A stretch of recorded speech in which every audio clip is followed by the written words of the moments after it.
So you're waking up, I'm going to bed, and everyone in between back in the US is like midday, essentially. Yeah, this is gonna be one of the more makeshift podcasts that we've done at 6 a.m. here, and it's a work day, so and I'm right on the street. It's gonna get loud. Athletes are inside sleeping still, and it'll get light here within the next 30 minutes. But 10 o'clock where you are, 6 o'clock where I am. Instead of being 8 hours behind you, I'm 8 hours ahead. I know. And can you tell me anything? Did the Cardinals win? The Cardinals?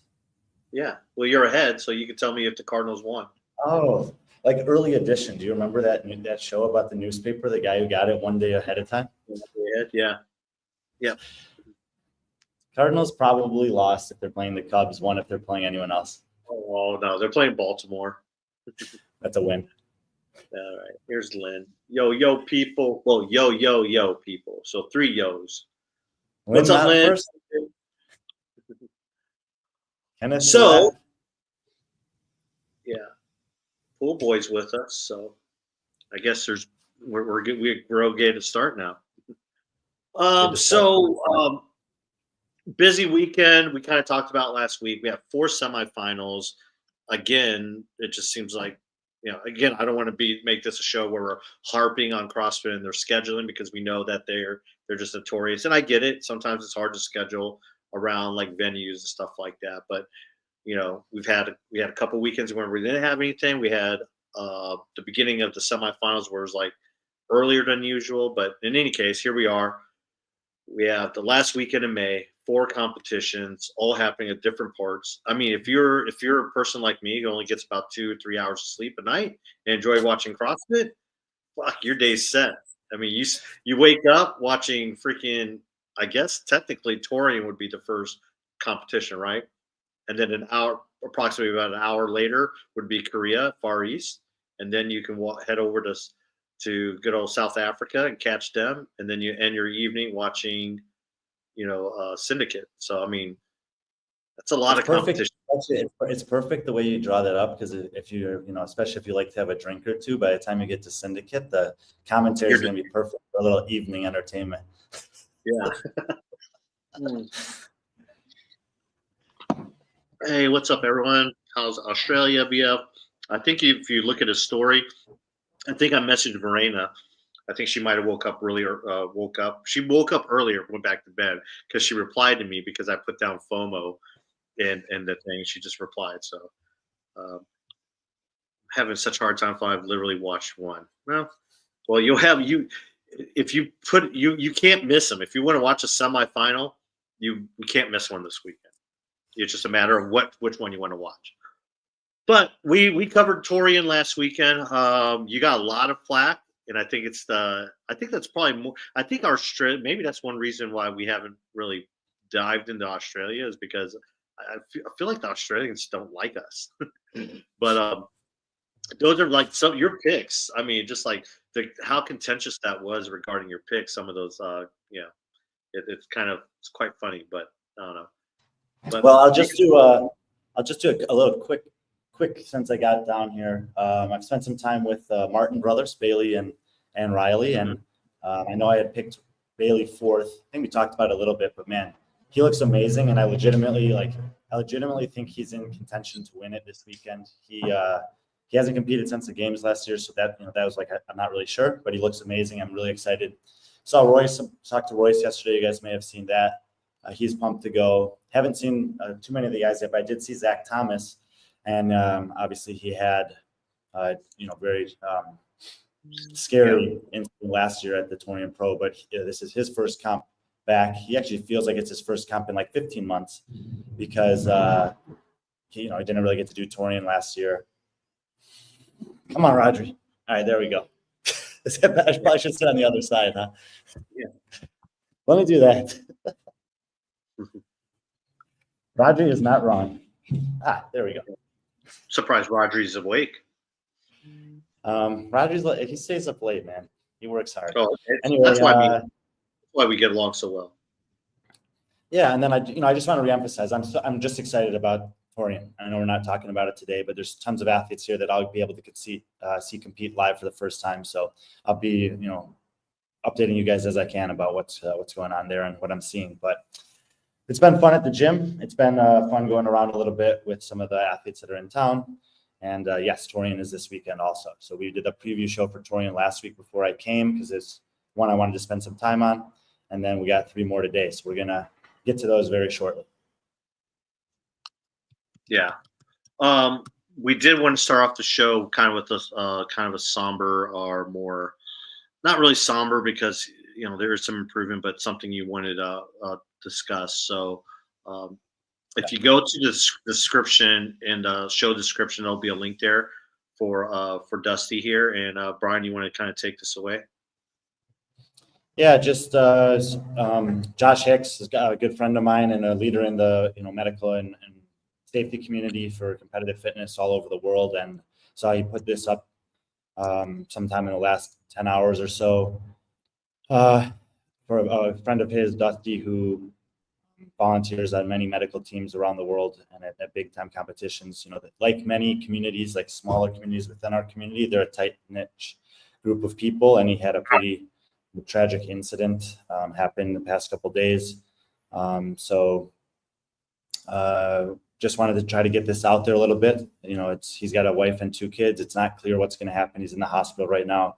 He lives near Josh. Josh has been there, or Hicks, who's been there to visit him. And, but yeah, just try to support people who support the community. And Dusty and his family are going through a tough time right now. So we wanted to make sure to put this up here so that, anyone who wants to, whether it's through prayer or through donation, can support Dusty and his family right now when they need it.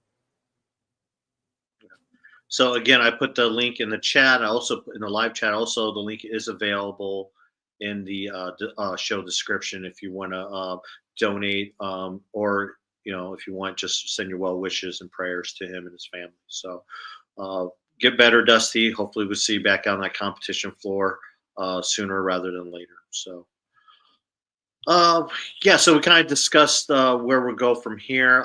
We decided we'll start off with the Far East because that will probably be the first competition. If you're in the U.S., that will be happening basically, first thing you wake up, actually a little bit early. If you wake up around, 3 or 4 o'clock Central, you'll probably be able to catch the beginning of the Far East Throwdown. So, and for Far East Throwdown and the REBEL Renegade Games, I sent Patrick a full list of the picks that I had for both those competitions with the rosters that I was able to find, but we only published, I think, 10. Did we go 10? I think I went 20 okay. went 20 all of them. So we'll start off with the women. Again, REBEL for Far East Throwdown. We posted these yesterday, and it's a different mixture on the men's side. The women's side, you'll see a lot of familiar names on the women's side. So let's start off with the women first. Yeah, I mean, there's obviously there's actually not obviously. There's only one spot to the CrossFit Games available this year, and these competitions take on different meanings. Like the Torian Pro is a competition that people want to compete at in Australia, regardless of if it's a semifinal or if there's qualifying spots. It's basically their national championship. The Far East Throwdown, a majority of the athletes who are going to compete there are vying for that one game spot. There might be some prize money, but I don't think it's like a super significant amount of prize money or anything like that. And it's fairly competitive. The only athlete in the field who cannot take that spot is in the picture there, which is Sungyoung Choi, because she already has after having a super impressive performance in Wildland Fest in Malaga. The last few years, this has been, except for the year that Sungyoung wasn't there, it's pretty much been a Seher Kaya and Sungyoung Choi show. And Seher Kaya is my pick to win this year. I think it's going to be very tight between the two of them.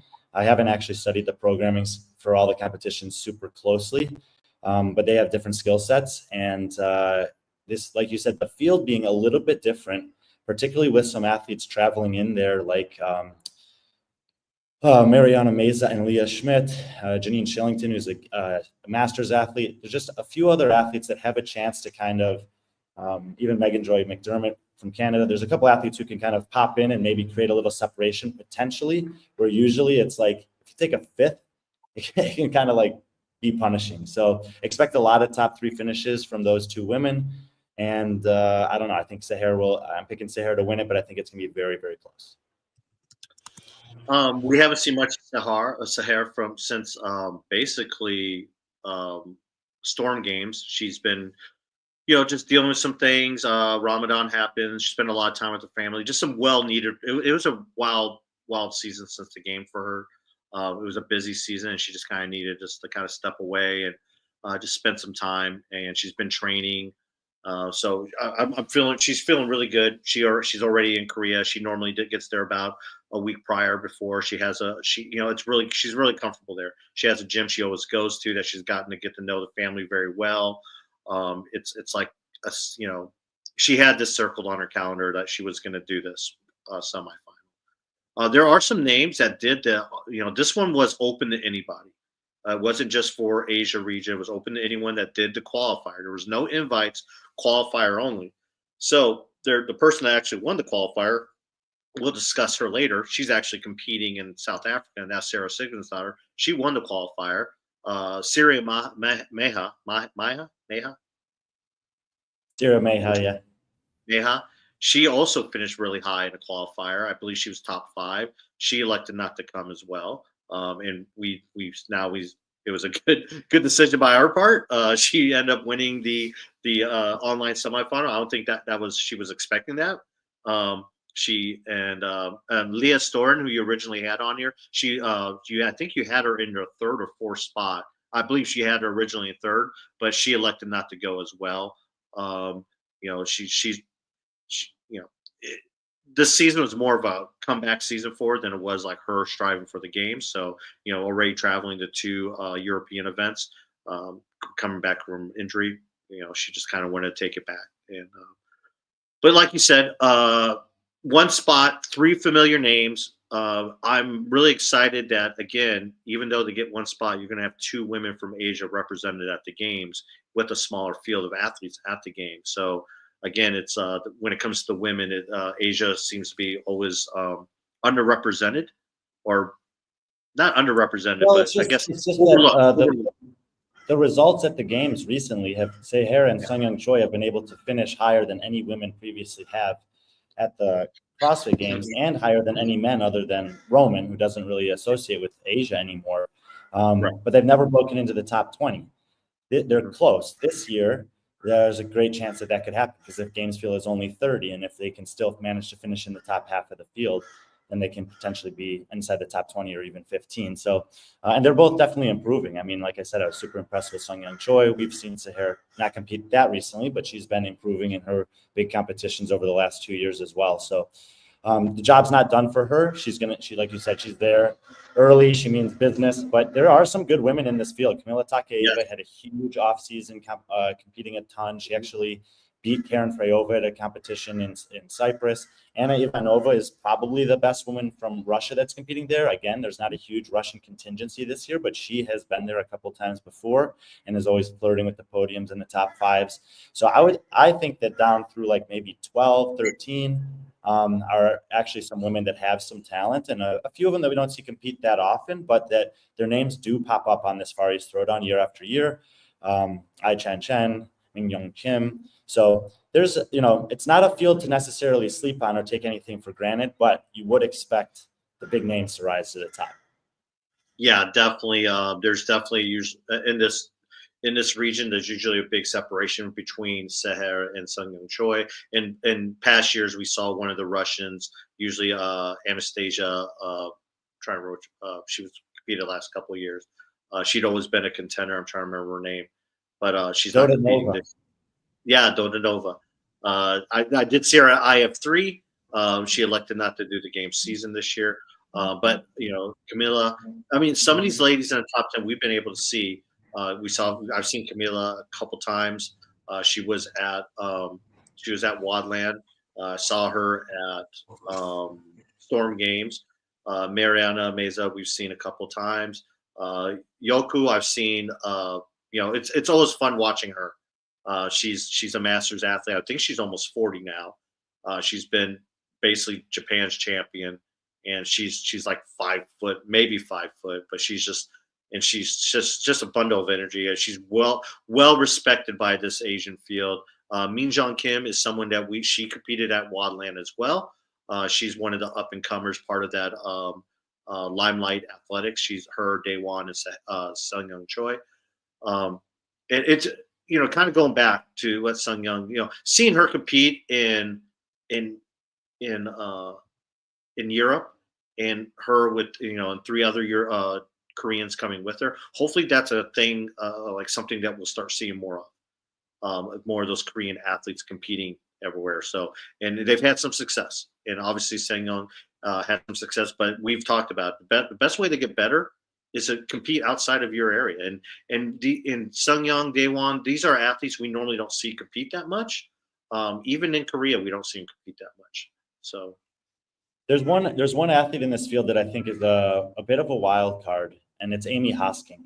Yes. Amy has been at the West Coast semifinals the last 2 years, and she hasn't actually done much to like make any waves there. So even if you're a fan out in the West Coast, you might not know too much about her. But the fact that she's qualifying for the semifinals in back-to-back years, she's in her late 20s, and if she is actually making the trip out here to do this, like this is one of the I like this because I don't know how to assess a top 5 performance from Far East Throwdown with athletes that you were talking about who only compete in Asia maybe once or twice a year, with someone like Amy Hosking, who's just to get into a semifinal in the United States, you have to fend off hundreds of women that are, relatively competitive to get there.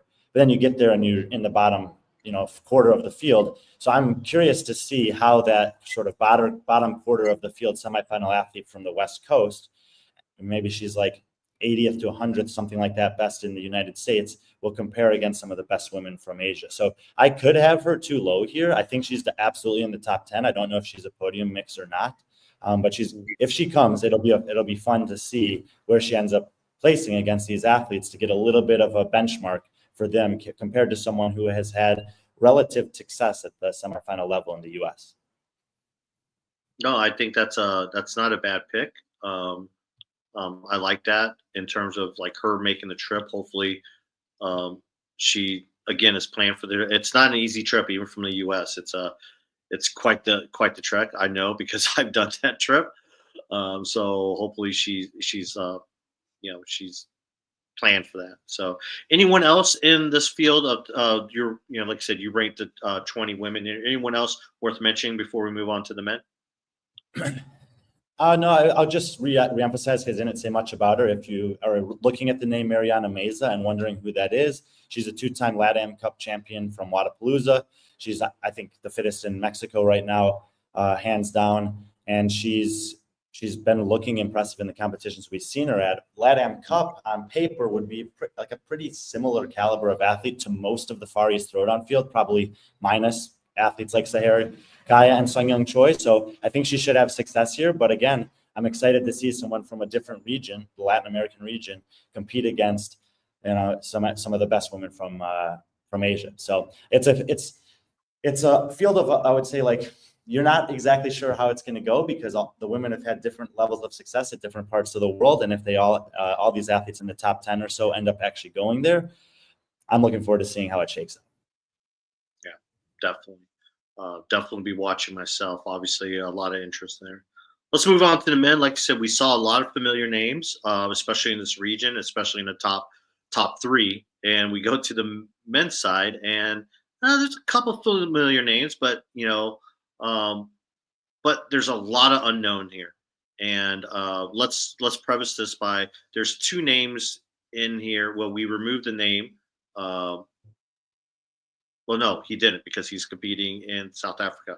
We'll talk about that later. But another name that that we're missing from here is Zvez James. So Sven Jeans? Yeah, sorry. I'm sorry.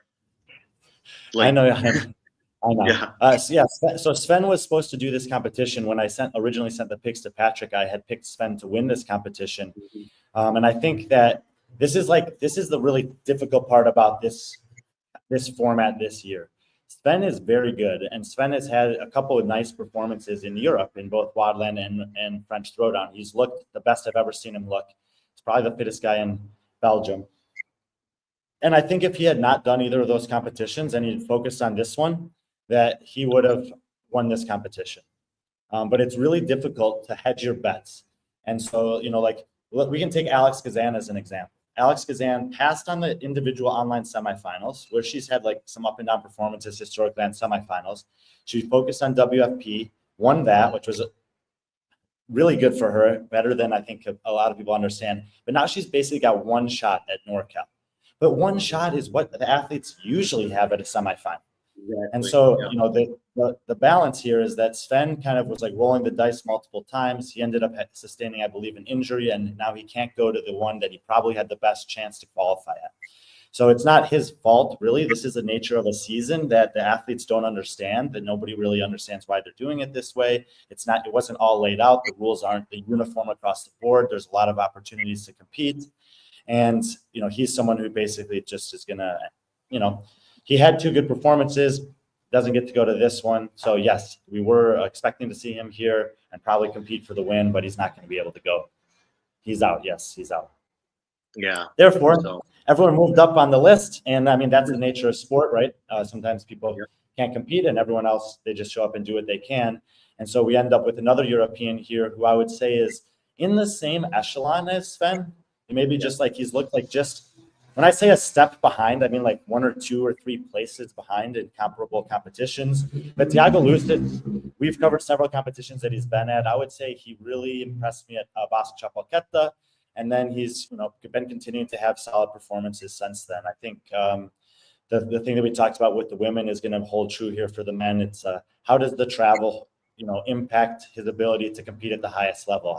I can say personally, and I obviously am not an elite athlete, but I've spoken to some here. The last 3 days I've trained at CrossFit Torian, I've actually gotten 9 hours of sleep every night. But my intensity that I'm able to like tap into, in especially in shorter workouts, feels like about a 7 rate of perceived exertion out of 10. So it's not like I just don't feel like I can go to that top gear. And the consensus from the athletes that we've spoken to here is that if you're going to make a long trip to compete, there's 2 things that are probably what you want to do. You either want to come early enough to get that all out of the way, or come at the last minute and just like pray that it works out. But probably if you're coming like 3 days before, it's a big gamble. So Thiago has the capacity to win this competition, or at least come podium in it. But obviously it's all there for him to do still. Yeah. I really like that pick with Thiago. I mean, he's very well experienced, really good at online competition.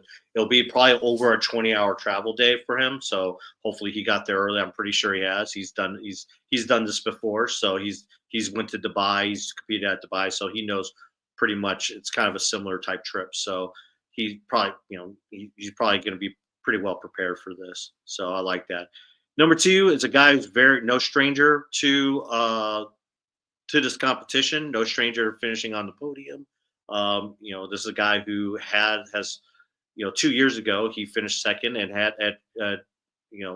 basically punched his ticket to the games, but due to him being of Iranian descent, from Iran, he's unable to get a visa. I don't know. I would only assume that he would probably have the same difficulties. I can't imagine with the state of things in the world, and it's particularly the relationship between the U.S. and Iran, that he would probably be approved for one, unless he's been able to claim residency somewhere for an extended period of time. But is Morteza Sagat? Yeah, in terms of whether he'd be able to go to the U.S., I would agree if he ends up, taking the one spot. But Morteza is a beast. I mean, he competes really well. He's been working with Facundo for a long time, and he's definitely a threat in this competition. Like he could win it. I think he's a great pick for the podium.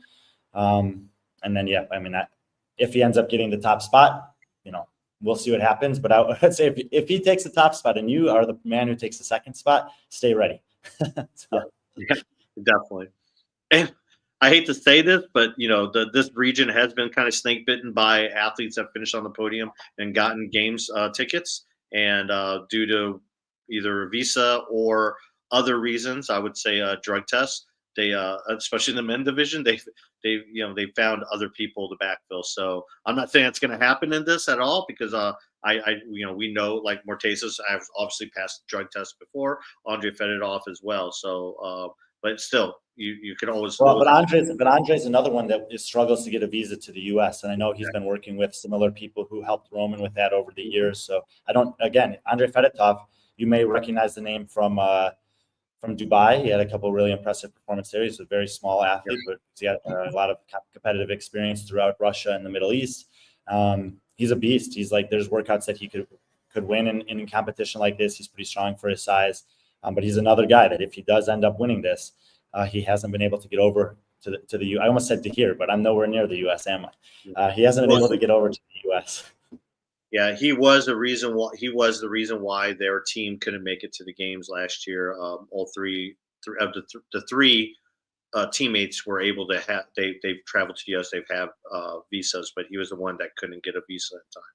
So, but this is Andre, someone that you've had communication with, you've talked with many a time. So, and fourth, Ilya Makarov. I know him. I've seen him. I'm just I'm just trying to, like, remember what stands out to me from him. And if there's something that doesn't stand out to me, and I know your name, it must mean that you're just pretty solid all around.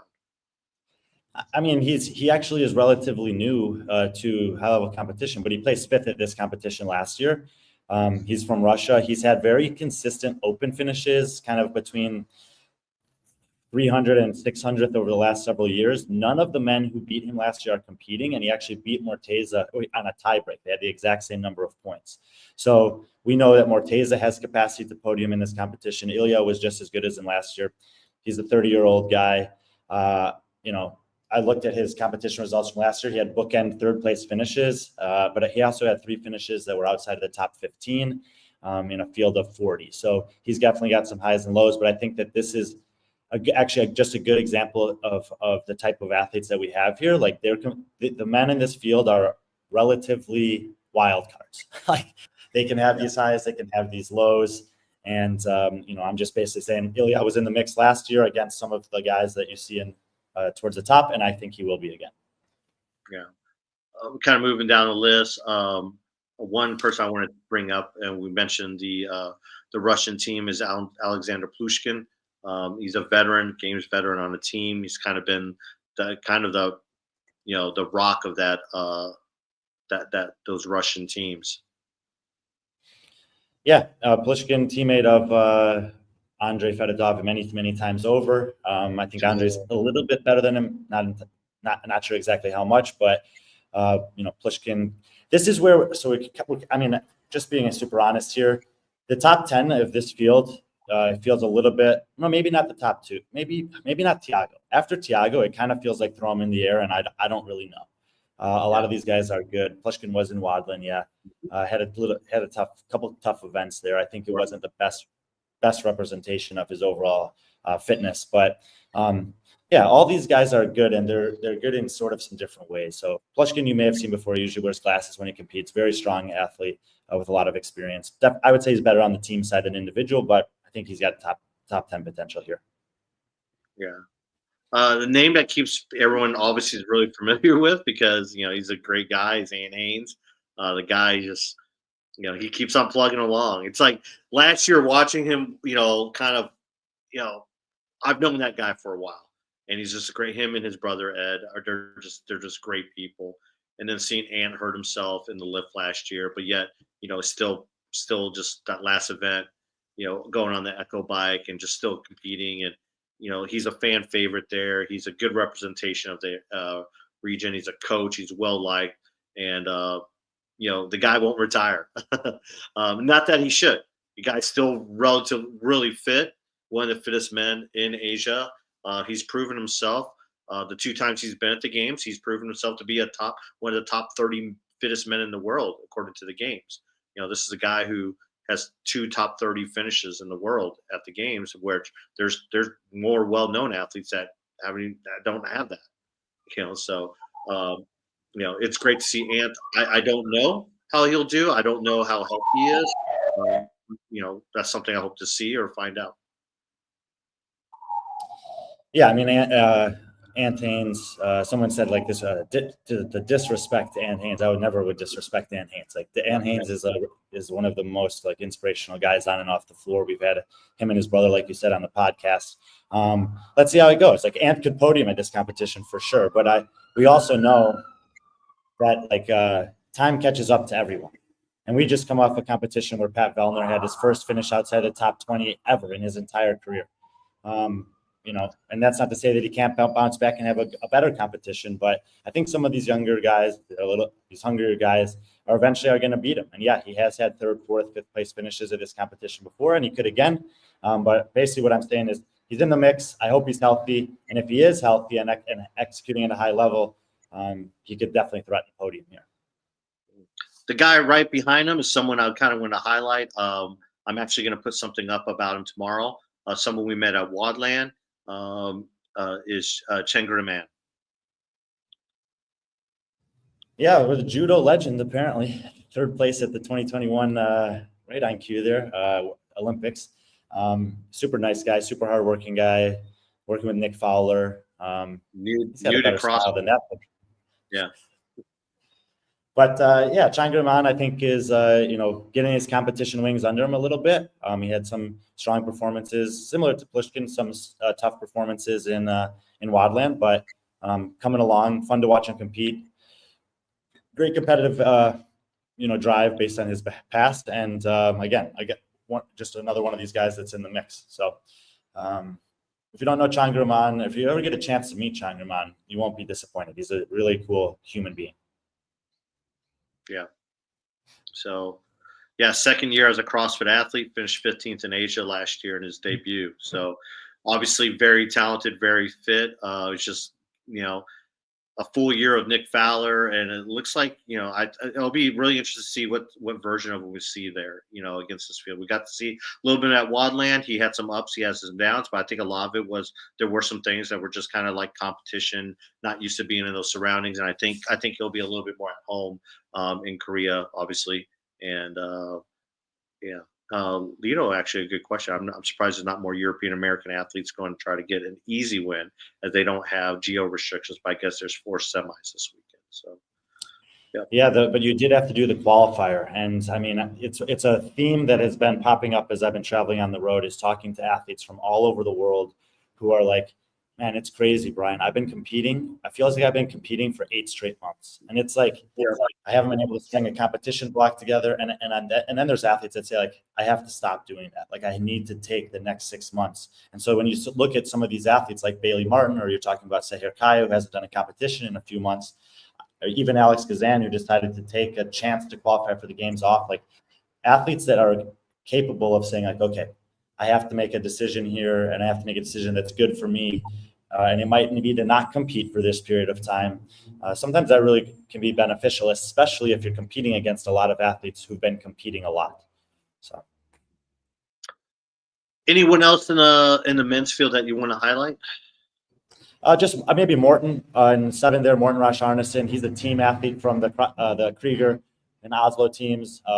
Don't see him do individual. I don't know if I've ever seen him do an individual competition before, so I have no idea how well he's going to do, but he's taller, bigger, strong, powerful athlete. Machines, dominates them. Odd object stuff, pretty good. Not bad at gymnastics. I mean, he's been at the games and semifinals and stuff like that. So another sort of wild card. I feel like this is a very fun field on both the men's and women's side, where you have a bunch of athletes that could surprise, and Morten's certainly one of those guys. Well, let's take a look at the program real quick, because I actually haven't looked at it either. Event 1, the can opener, 4-time, 30 toes to bar, 96 feet handstand walk, 15 sandbag cleans, 150 for the men, 100 pounds for the women, 192 feet bear hug sandbag carry, 15 sandbag cleans, followed by, it's just a down and back chipper. I like this workout a lot. Yeah, there's a good balance. The gymnastics isn't too high. It's a decent sets of toes to bar. The sandbag's relevant. It's not too heavy, but it's like in bulk with cleans in the carry in the middle. Very, very fun opening event. And I think actually a super refreshing opening event compared to every other one seems to be the same thing, which is basically running dominant. Some type of running party there. So I love something new here to start it out. Yeah, I like one of the Koreans or one of the Koreans on the men's side to kind of do well in this. They typically this will be a really good one for one of the Korean or Asian athletes, and Alexa Hare on this event as well. Event 2, what we got here? No pause, no mercy. 4-time 30, 24-calorie row, 30 bar muscle-ups, 30 dumbbell snatches, 100 for the guys, 70 for the women, and 60 feet overhead walk-in lunges. Time caps 10 minutes. Pretty cut and dry there. This seems like good Yeah, workout. go It's there's an opportunity for everyone probably to be good at something here. This looks like a workout that you typically would see as like a final, except it's a little bit Yeah, harder, I was more about volume. to say that.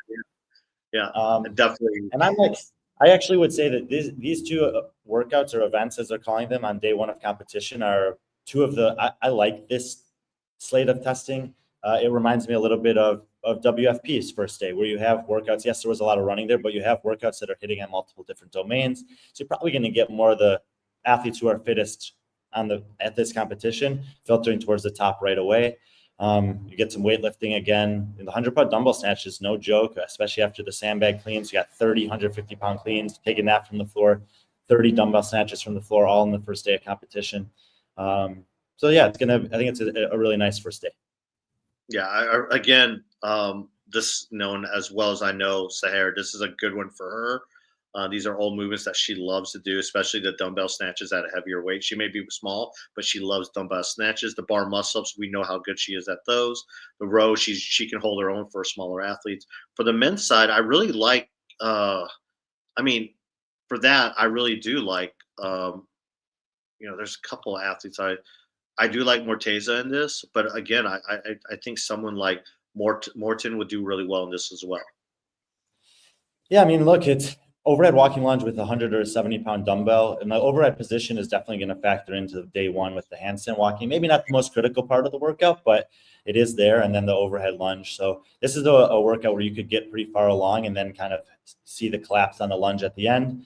I like Tiago on this just because he's very good at pacing. He's very good at managing sort of moderate rep ranges and movements. And he usually closes well on most workouts. So I think that he may not get out to the early lead, but he might pick some people off later. He's not the biggest guy out there, but he's efficient with his movement, and he probably moved the dumbbell pretty well too. Yeah. Oh, by the way, bravo for the naming of these events. This one's called the biggest jerk in Busan. Individual events 3 and 4. Event 3 is a 1-rep max clean and jerk. 6 minutes to establish one rep max clean and jerk, and then a 2-minute transition. And event 4 is a grace for time, 30 clean and jerks at 135.95. Time cap 3 minutes. So to me, interesting here, contrary to WFP, which had a heavy jerk and then a sprint style workout that was a couple minutes and left people just annihilated. That was Saturday night, so you could recover all night. This is probably Saturday morning, which means that you're going to have to get back from, for athletes like this, Grace, are you kidding me? Grace, like it's 1 minute and 10 seconds for some of these guys and they're done, but they're racing and like your heart rate just goes through the roof and it catches up to 5 minutes went afterwards. So like a little bit fun, a little bit evil to put this right in the morning on the second day. Yeah, definitely. I like Sung Young Choi on this. Keep an eye out for Mariana Meza on this, I think, as well. On the women's side. On the men's side, I guess I kind of lean toward Morteza, or maybe, even Fedotov. Someone that I'd keep an eye on, especially on the Grace part. Yeah, Fedotov could crush Grace. Is like I said, he's very short and he's pretty strong. So it's like a guy like Morton is like 6'2" or 3, and Andre is seriously like he's like Colton size. And we know that Colton it's just because he's strong enough in the range of motion that it's like, always. So, yeah, that's a good call. And that was event 4. Then you come back for event 5, lock it out, individual event 5, 4-time 30 thrusters of 155, 105 pounds, 15 rope climbs, 30 overhead squats, time cap 9 minutes. And at this point, we're just going through these now, I'm just seeing there's a ton of weightlifting in this competition. Yes. Sandbag cleans, dumbbell, heavy jerk, Grace, then 30 thrusters. So you have 30 clean and jerks, 30 thrusters, and 30 overhead squats in the same day, probably. And now you talk about, we already said the overhead position was at a premium in day one. So as fun as each of these workouts are individually, I would say this is starting to get redundant. And the same athletes are going to do pretty well on a lot of this stuff. I mean, 15 rope climbs is like, it's just regular rope climbs, but 60 barbell movements in between. Maybe this is some kind of variation on the standard, you know, they had the 30 clean and jerks, then the 30 muscle ups, 30 snatch or something like that. But yeah, I see some comments, short workouts, grippy, a lot of weightlifting. So let's see how it continues to go. But actually, based on these workouts, I would probably pick Sung Young Choi over Seher Kaya so far for this competition. Yeah. There's a lot of weightlifting. Yeah, I would definitely. I think I give day one to Seher. Day two is looking like Sung Young Choi, but I think Seher's overall fitness. And I wonder if that 3 and 4 is a 50 point each or 100 point each. I imagine that matter? probably, yeah, that does matter. Yeah, it definitely does matter. I think that's just the veteran athletes that can bounce back and recover between workouts. I think it'll really benefit, and that really helps someone like Seher out more than most athletes. So, yeah. So let's go to event 6. Amanda 45, 4-time, 13, 11, 9, 7, 5. Muscle ups, squat snatches, 135. Yeah. Okay, So, I don't know. I'm there's another workout coming. I mean, this is actually at this point, this is getting ridiculous. The amount of barbell movements that are in this one competition is insane. people, I mean, you can't. A lot of people always complain about barbells. I mean, I never really heard anyone complain too much. You got squat snatches, overhead squats, thrusters, clean and jerks, dumbbell snatch, and a sandbag clean. I mean, it's just. I like it. I think it's fun. I think it's fun. Yeah. Okay. I mean, so far, I'm not looking at the overall test as like, I mean, granted, I mean, with CrossFit not being the one that sets the standard for what programming is and letting these competitions decide, it's their test. And, you know, yeah. And I mean, you know, I don't know. I like these types. I mean, but I like a good barbell. So, but yeah, you have like muscle a one rep deadlift, not 240 reps of barbell at moderate weight. I mean, I'll do it. I'll just do it at really, really skilled weight though. So Amanda 45 again, muscle up, squat snatches. I actually think Seher will do really well. Let's just say this: with all these barbell workouts, like one of them at least should have been less than 30 reps and a heavier weight instead of having. These are just all like moderate to light for 30 reps at a time or more. But anyway, let's see what the last workout is because we got 2 more competitions to get to. Yes, we do. And then event 7 is Defying Gravity 4-time, 15 wall-facing handstand push-ups, 12 deadlifts, 18 to 15 cal echo bike, 12 wall-facing handstand push-ups, 9 deadlifts, 15 and 12. It's basically it's another chipper, 9 wall-facing handstand. More pulling from the floor with the depleted midline after the handstand push-ups. And heavy weight on the deadlifts in the last bar. Like this is going to be, I'm saying my prayers right now for all the athletes' backs after this competition. Yeah, I again, this is the Seher workout. She loves deadlifts, wall facing handstand push-ups. She's one of the best in the world. That calorie echo bike will be recovery for her. Sung Young Choi does suffer. She does struggle a little bit with the wall facing handstand push-up, even though we did see her do pretty well at Wonderland, but it was I don't think as many reps. Yeah, I like this workout for the men. I do like Tiago in this one as well. But then I think one of the Russians might surprise in some of the other movements. There will be no airport line running at this competition this year. Yep, definitely not. Definitely not. So that's how we start our day of competition. Then we head over to South Africa, and we have the Rebel Renegade Games. I believe it's the second year in existence with this title. It's a third year. Third year as the Rebel Renegade Games. Previously, I think it was called. What was it called before? Was it the fittest and what was it called? I don't know. Let's just. But Rebel Renegade Games Semifinals. This is new this year. They did open it up to UAE and Gulf countries. So what you're going to see is a lot of names you are familiar with, maybe, and none of them are from the continent of Africa. So let's start with the women with the most familiar name. You have Sarah Sigmundsdottir winning it and heading back to the games for the first time in person at the games since 2019. I mean, yeah, look, we talked about it earlier. If you, Sarah Sigmundsdottir, she put her name on the mark, one competition, one shot, and I think that's the best decision for her right now. If she wants to get back to the CrossFit Games, this is the best chance she's ever going to have, I think, in the rest of her career. When we saw her compete 2 years ago at the semifinals in Europe, she was looking pretty good until one movement stopped her in her tracks. I haven't looked at the programming super thoroughly here. The one thing to note about this field, I think Sarah is hands down the favorite to win this. The picture there is Evie Hollis, and Evie Hollis was in the mix last year in the Far East Throwdown after getting residency in UAE, which makes that she's eligible for this competition as well. Evie is definitely the biggest threat to Sarah. She's been in the UAE for a long time. I don't know how many competitions they've actually done against each other. And then the other woman in the podium is Christina Levadatakis, who lives in Australia, but has also been, I've picked her to podium at this competition a few times in the past. She's struggles with the heavy weights, but she's super fit. I don't think there's a lot of room for error for the women at the top of this field because the drop off after that is steep, which means like if you have a workout for some reason that you're taking an eighth on, if you're one of those three women, you might already have lost the competition.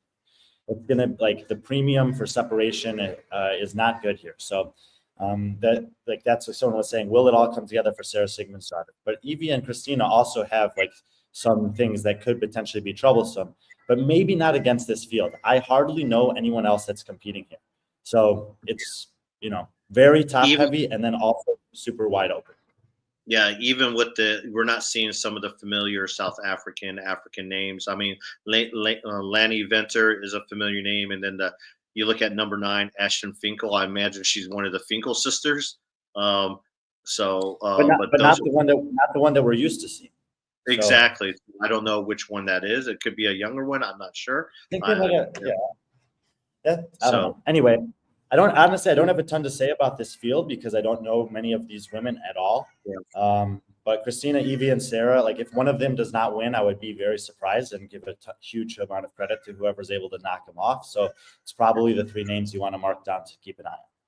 Yeah, and Sarah, I did see her. She did one individual competition this year, and that was at Storm Games, and it did include Evie Hollis. And her and Evie are close friends. They do train occasionally with each other. They know each other very well because both of them live in the Sarah spends a lot of half her year in the UAE, and Sarah looked really good. The reason why they picked that competition is the level of people there. You had Sahara, Andrea Solberg, Jamie Simmons, Evie. There was quite a Luisa Marquez.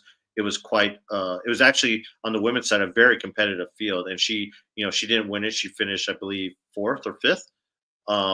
But I think what she got out of it is that she could do a weekend competition and keep her body relatively healthy. And she was really happy at the end of it, despite her placing. And she also knew that was a very good field that she was going against with various up and coming or established games veterans. But Evie, I really like Evie. This is the best I've seen Evie in a while. She finished behind Sarah in this event at the Storm Games, but I really do think Evie she has some home runs here that Sarah might struggle in. But like you said, going away, I think it's all Sarah at this point. Moved on to the men again. So we have a picture of Nassar there, but we have been told that Nassar has withdrawn and will not be competing in the competition.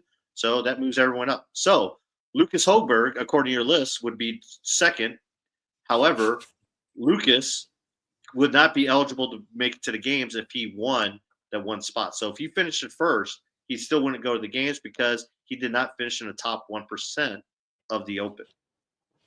I don't know how many of the people on this list actually did finish in the top 1% of the Open. I think Michael Von Tonder and Toby Buckland might be the only 2 guys who could even take a game spot. I'm not 100% sure on that, but it's unbelievable how this system is so weird to me that there's all these athletes competing and most of them actually couldn't get the thing that they're all going there competing for or have historically gone to this competition to compete for in the past. Mm-hmm. So like you said, Nasser withdrew. I had heard that he was going to withdraw. I reached out to the competition organizers. They said he did. They cited an elbow injury. So whatever. So he's not in the equation.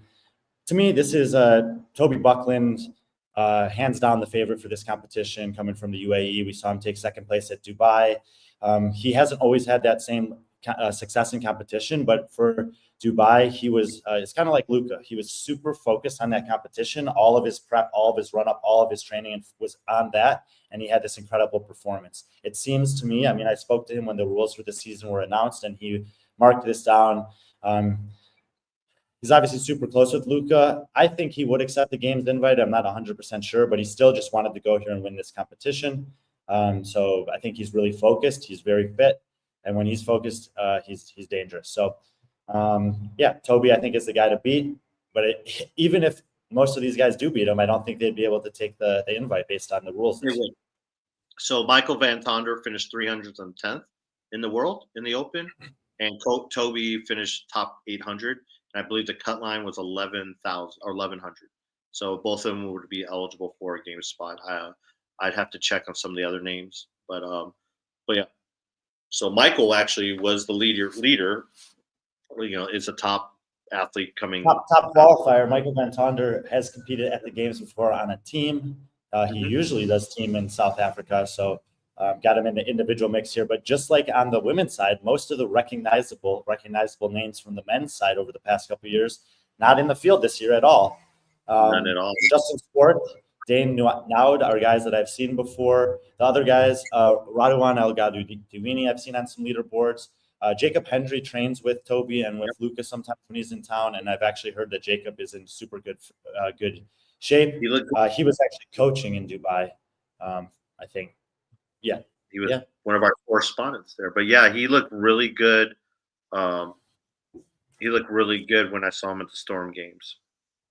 So yeah, so Jacob is a little bit of a wild card here. I'm not entirely sure how he fare against some of the guys that I do recognize from Africa, but he's coming down from UAE as well, and he could definitely do better than this. So Jake actually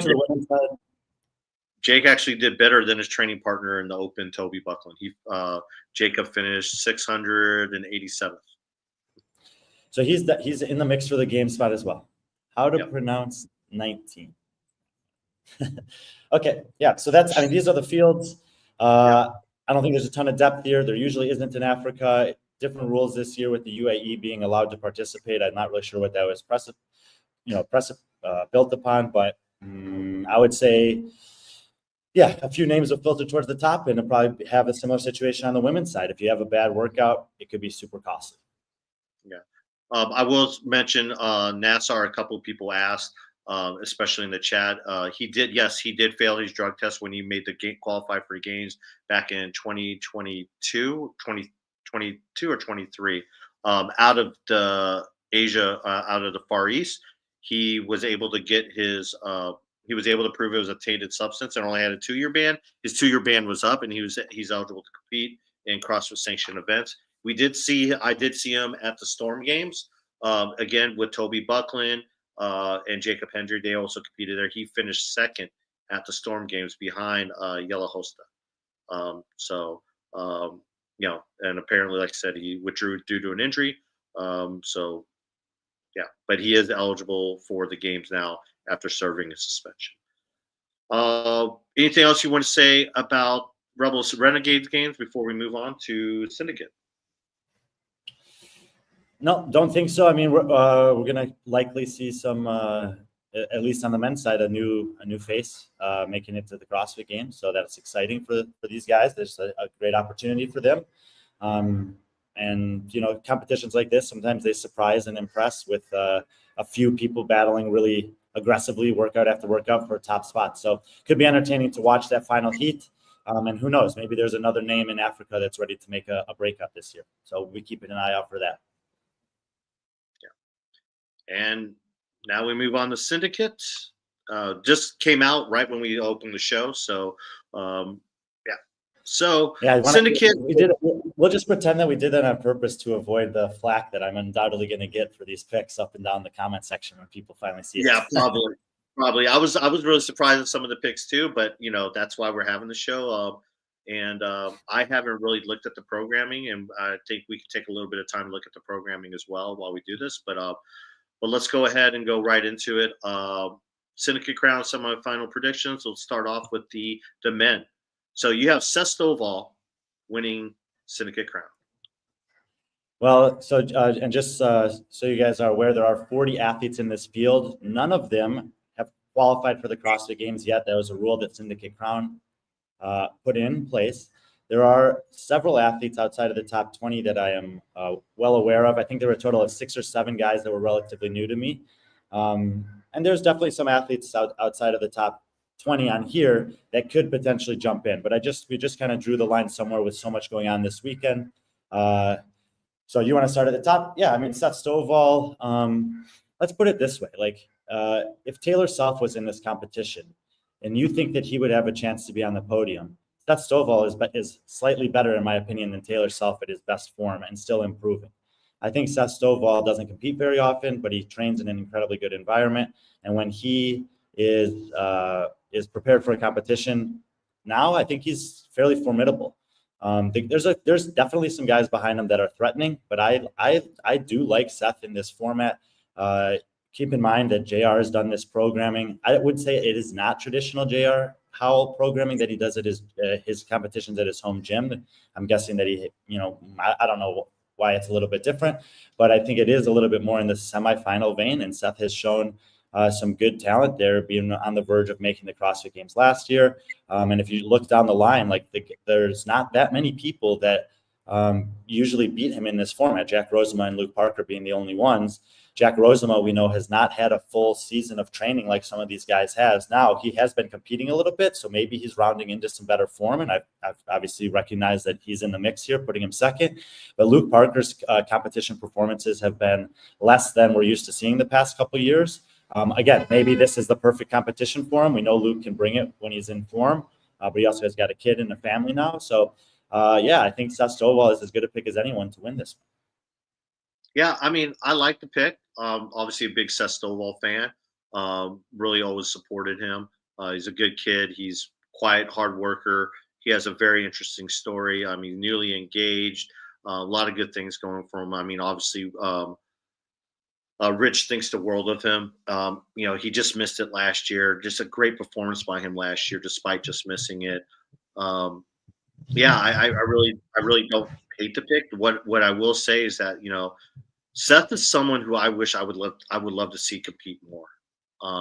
The only time we see him is at semifinals. I would love to see, and a lot of it has to do with his work schedule and just the ability to do stuff like that. But there's a couple times where he was signed up for Crash, and one time he signed up for Crash and didn't show up, and and there's other competitions that I think he would just do well in, and I would love to see him do more competitions. But in the meantime, he keeps showing up at these competitions and getting better and better, and why not him? I do like the Jack Rosema pick. I like the Ty Jenkins, George Sterner at 4th. I really like that one too. I think George is he's having fun this year, and I think he's doing how he's approached this year has been great for him, and I think it's something where if he wants to next year, he can pick it up a little bit more because he's shown how he can balance things. But your top 3, no problem with. Again, only 2 spots, only 2 people go to the games. So right now you have Seth and Jack both going to the games, which I have no problem with either one of those guys taking those spots. The very first comment of the show today was from Kenneth DeLapp, and it just said Ty Jenkins. And I have seen some people picking Ty Jenkins to win this competition. Obviously, if you watch WFP, you got to see him have a very impressive competition and great battle against Tudor Magda. And I would say, again, if Tudor Magda was in this field, he would be in the mix to win this thing or to podium here.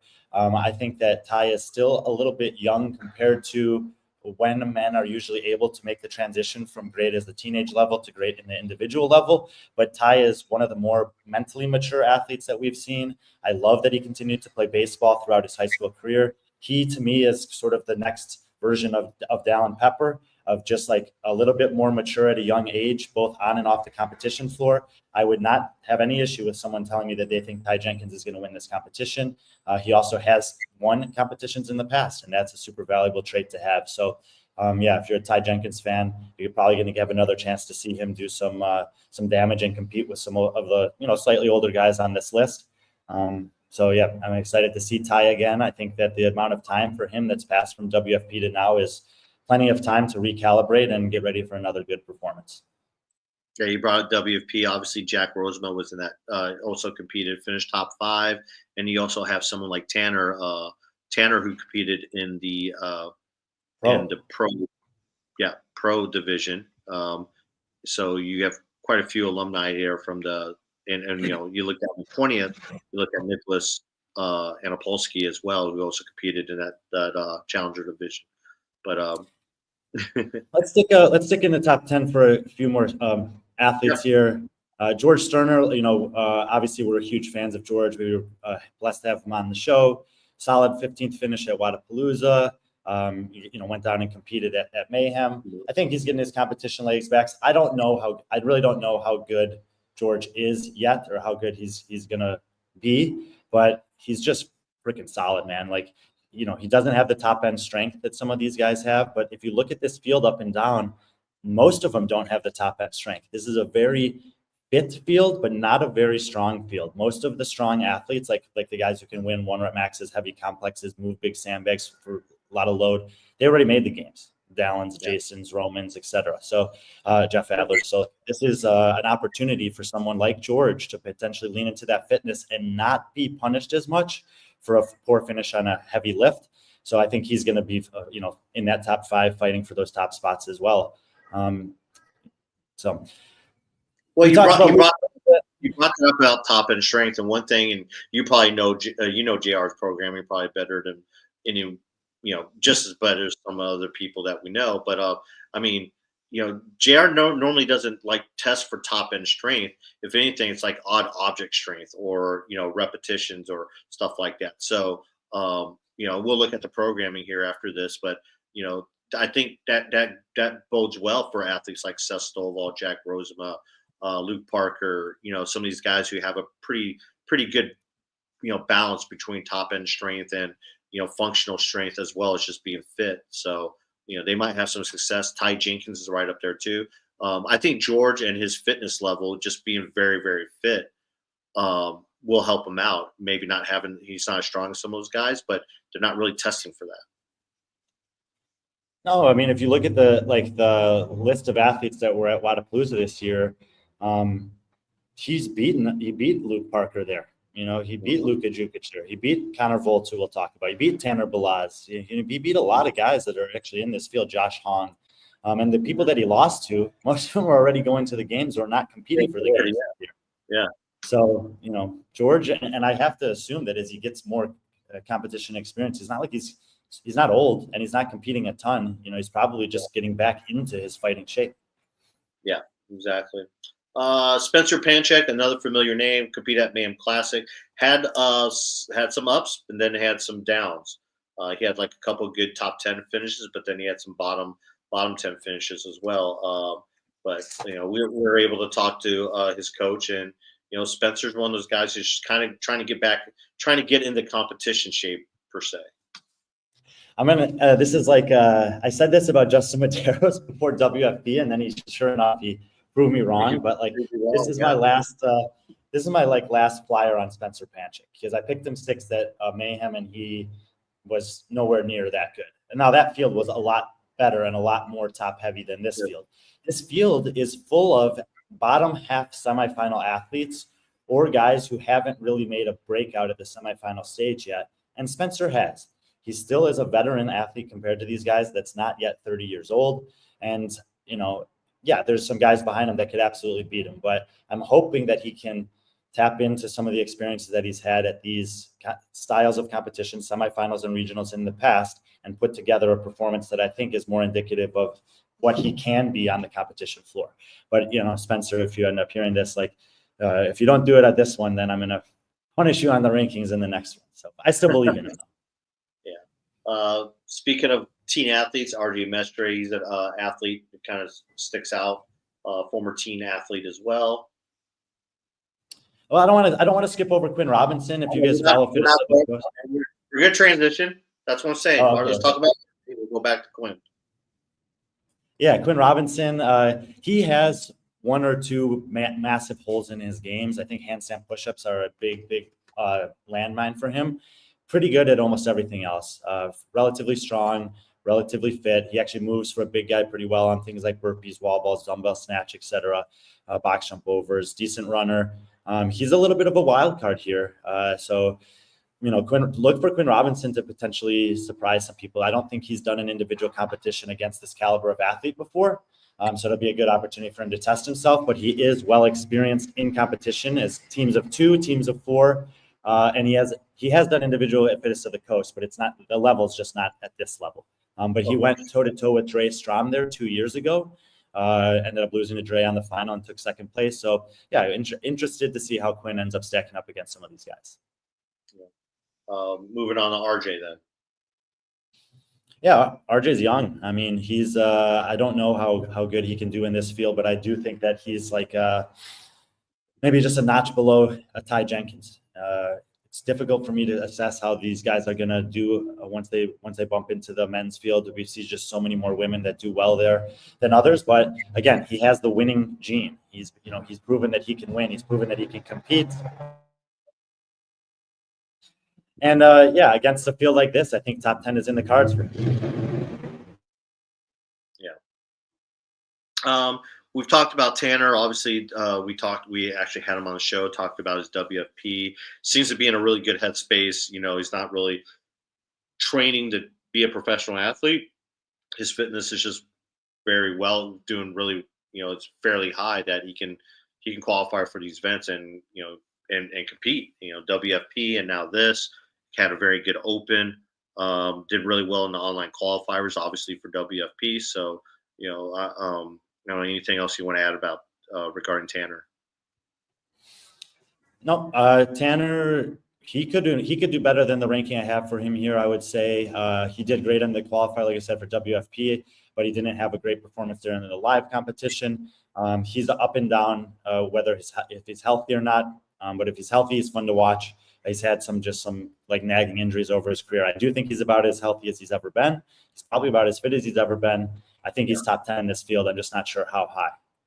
Yeah. And then at 10, you have Brad Wilson, and right behind him, Connor Volz. Those are two names you're familiar with. You've seen them in your, regional U.S. competition tours. Yeah, I would say I'm taking a little gamble on Brad Wilson here. I've seen some stuff that I really like from him. I don't know that he's had any competition performances that necessarily warrant the placing this high, but I do think that he's got some potential. So let's see if he can do something good this weekend and put his name on the map. Connor Volz is a little younger, and he's had some, I would say, more relevant competition experiences doing the Wadapaloozas the last 2 years. He was in 22nd there, kind of in the middle of the pack. Young guy, pretty strong for his size. I think he's got some potential. I don't know if he's top 10 this time around, but I think that he's a guy that you'll start to see climb the leaderboard in the Northeast over the next couple of seasons. A name I didn't want to leave out, and you know what? You see a name like Ben Smith, and you're like, wow, he's still competing. But the thing is, who knows? I mean, if he's fit enough to be in this field, and I mean, I don't know. I don't know. That's why I put him here. It's like I felt like this was like I wanted to respect Ben for obviously being. Think about this. Like someone posted 10 years ago was the Murph for BKG won Murph at the games. I think CrossFit Games was celebrating that. 10 years ago, Ben Smith was the CrossFit Games champion. And, I was thinking about this because Syndicate Crown put up this post that was like hyping up that Ben was going to be competing there. And JR put a comment like it's a dream come true to have a CrossFit Games athlete or champion do the workouts that I've written or something like that. And I was like, that's cool. But at the same time, when we're talking about the North America East semifinal, and like a big deal is that the guy who won the games 10 years ago is doing it, it just leans into the problems with this competitive season. Yeah. We want you talk about people not showing up for competitions, and that you can't get people to show up when big names are competing there. And if you have to advertise that a champion from 10 years ago is a big deal to show up at your competition, something is not right about this. Why is Dallin Pepper not doing any live competitions until the games? Jason Hopper, like it's just crazy. Like people, they don't want to go in North American competitions as it is, and you've created a season that now is precluding them from seeing the only athletes that could potentially be drawing them there. So love Ben Smith, love that he's competing there. He's a testament, like Rich Froning is, like Scott Panchik is, to like the longevity and everything that's great about this methodology and community. But on the formatting side of things, it's like, okay. And I guess the fight back to that argument would be, well, we get to see some new guys like in the top 10 here that could potentially, put their names on the map. So it was just something that I was thinking about. And I think at this point we can say, like, it doesn't matter what I say, someone's going to have an issue with it. And I think that, it sounds like there's other people that were thinking similarly. I see comments here like this. So I hope that this format basically doesn't ever happen again. That's what I'm trying to say. Yeah. I'm pretty sure a lot of people agree with you, even the people that may argue with you, because I've had talks with some of the same people, and they agree. They just won't say it openly because they just have And I'm not saying that any of those athletes should be competing. I don't even know what Mike's talking about here, who has a back issue. I'm saying the season. He's talking about Dallin. I think he's talking about Dallin.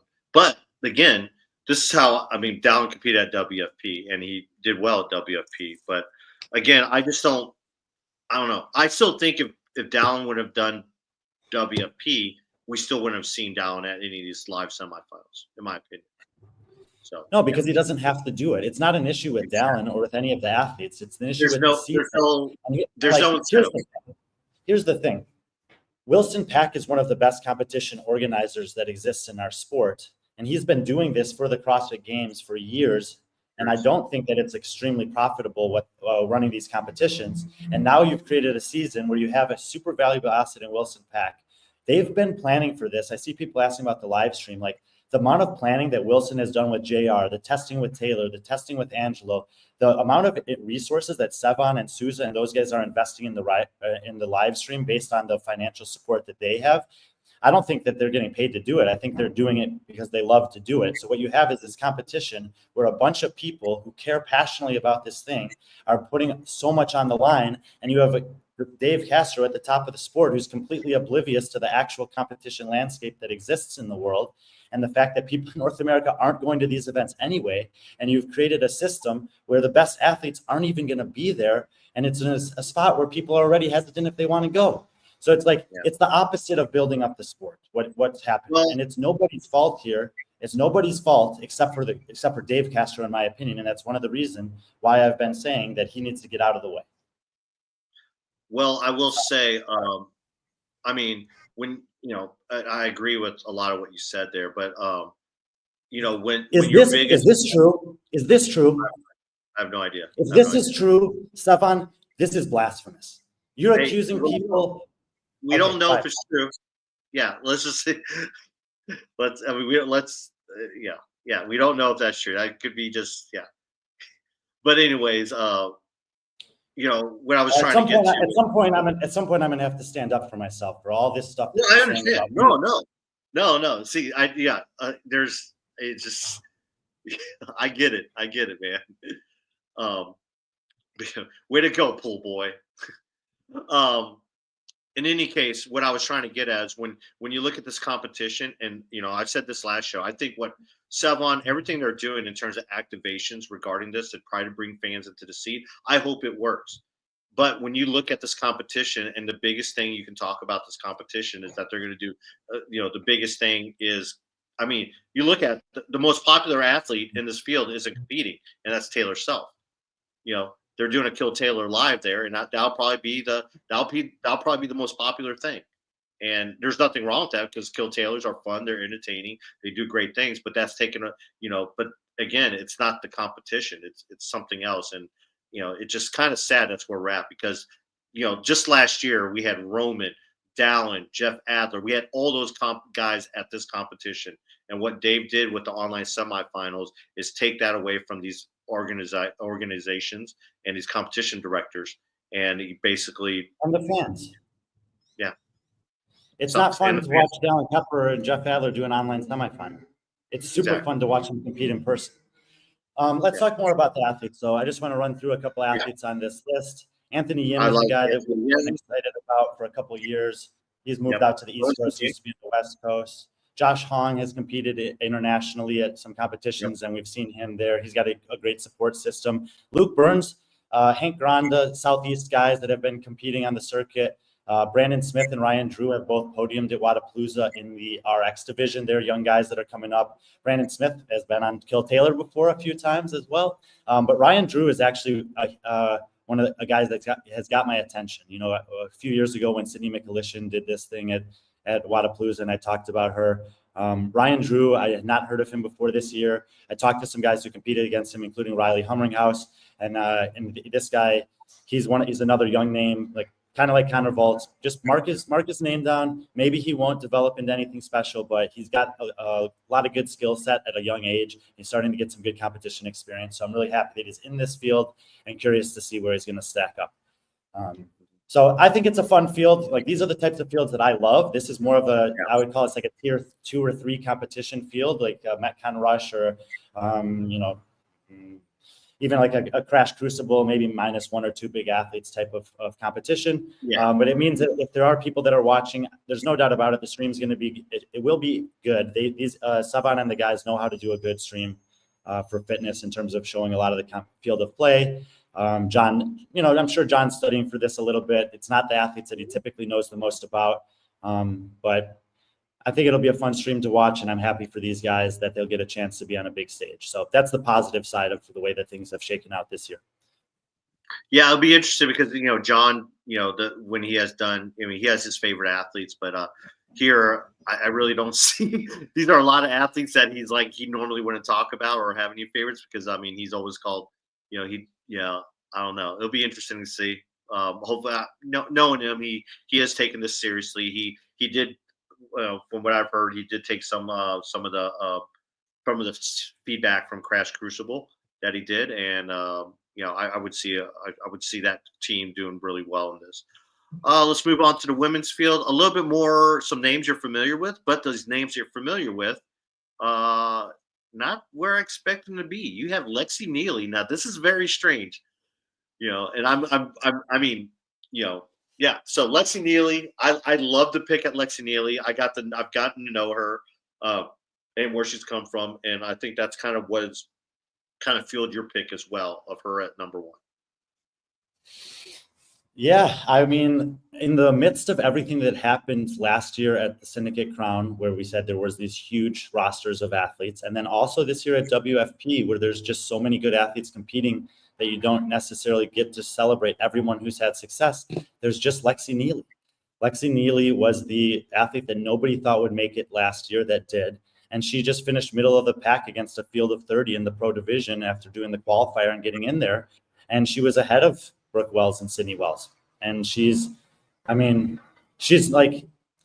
good at moving a barbell. She's pretty good at the gymnastics. I think the longer distance stuff is not great for her in the power output. But overall, what I've seen from Lexi Neely is that she's fitter than most people realize. I think almost anyone probably would have picked the Wells and Shelby Neal ahead of her here, and maybe even a few others.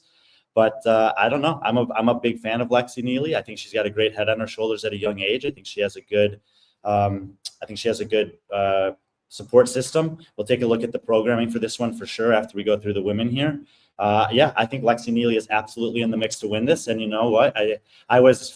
I haven't looked at the comments yet because we just posted it, but I was fully expecting to get some heat for picking Seth Stovall and Lexi Neely. But against these fields, I'm standing by the picks. I think that these are actually athletes that can win this thing. Yeah, I like to pick. I know Lexi has a really passionate fan base as well. We got to see that in Indianapolis, and we've got to know her coach pretty well. And just her story, her skipping out on graduating, walking in her graduation to WFP, her part of her agreement with her coach is that she attends the 5:30 class every day to train and be a part of their community at Black Dog. So it's just really cool. Shelby Neal, it's really cool. I love putting, this is the picture. Like if I can always find a picture of Shelby Neal doing a rope climb at Syndicate, it's kind of like a throwback because, she had, those who remember Syndicate from 2 years ago, she basically lost her chance to go to the games because of rope climbs. And what did she do? The whole year did rope climbs. And now she's probably one of the best, at least one of the best in this field when it comes to rope climbs. Yeah, and Nadine says the program favors Shelby too. I mean, look, I think that Shelby Neal and I haven't done this yet this year, but I think that Shelby Neal and Lexi Neely are both flirting with being top 20 in the world in terms of overall fitness right now. And if you're top 20 in the world or flirting with it, you're fit, which means that you're going to be pretty good in almost every programming. Yeah, if the less workouts there are and the more things that could be, like, they're both smaller women. If there's like workouts that are just, max reps of heavy weights and power output bike and sandbag and running. And yeah, if that's the style of programming, then they're probably going to take a little hit. But against almost everything else, they're going to be in the mix. And against this field, what is this? Awesome to see repping the people, the red hairs. And yeah, I don't know. I think Lexi and Shelby, at this point, it's like, I think they're just as fit as Brooke and Sydney are. And I think that, yeah, so. Yeah. Well, that's the thing. Only 2 spots are available, and you have Brooke. And this is something that typically me and you and Sydney, me and you kind of agree on in terms of Brooke and Sydney. Is like they're usually like top 10 contenders more recently. But here, I don't know. I mean, again, we'll look at the programming, but I don't think the program very favors either one of those. But we'll take a look at the programming here. But yeah, Brooke Wells at 3rd and Sydney at 4th. So right now, currently, neither of them are in a position. They didn't do well. I mean, they weren't close. I think they were like in the 30s or 40s when it came to online semifinals. They haven't qualified yet. So yeah, that's where you have both the twins at. Yeah, and there's V here. Do you think Brooke is not going to qualify for the games this year? Yeah, I mean, there's a great chance that she's not going to. Someone else was saying there's still a few other competition experiences, but again, it's like how many times do you really want to compete in a small window of time if you're one of these athletes, especially when you have other things that you can still do this year to get meaningful competition reps, whether it's WFP, Rogue. I don't know what's going on with SoCal, and there'll be other competitions if they want to do it throughout the year. No, Tier SoCal, I meant.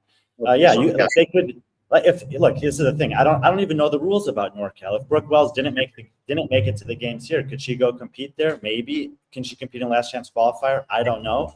All I'm saying is that there's going to be athletes. The games field this year is going to be a good games field, but it's not going to be.